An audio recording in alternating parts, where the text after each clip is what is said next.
David Tayeb here from the PixieDust team. I am very excited to introduce to you the first visual Python debugger for Jupyter Notebook that is being introduced in PixieDust 1.18. So let's look at it in action. Here I have a Python notebook on IBM Watson Data Platform DSX, but it would work the same on any flavor of Jupyter. I start by importing PixieDust. And here I have a cell with a sum algorithm, a very simple algorithm that I want to debug. All I need to do is add the PixieDebugger magic at the top and run the cell as usual.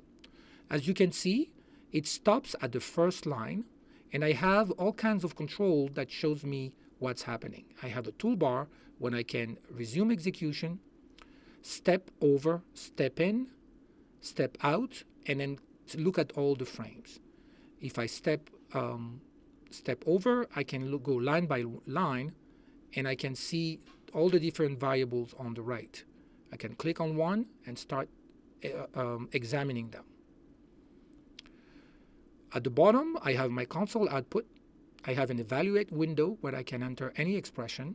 So if I want to look at, let's say, the JSON modules, I click Run, and I can see the JSON modules. Any Python expression will work here.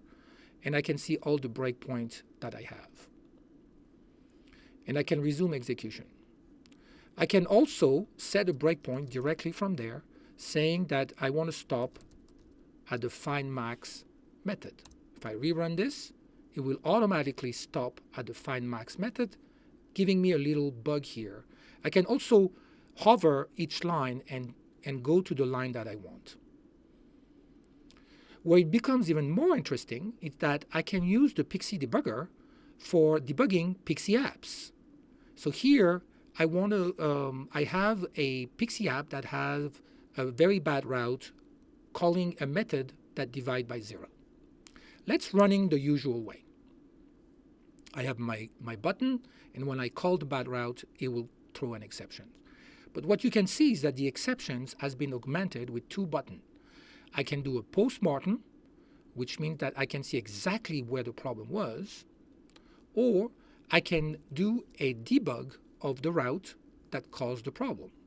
And it will stop exactly at the beginning, going step by step, showing me each and every method that caused the problem. So this is a little preview of what's coming with the PixieDebugger. It's the first versions.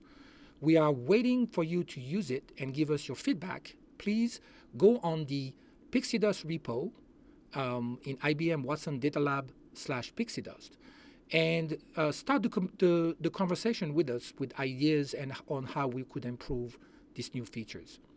And if you like it, please give us a star. Bye for now.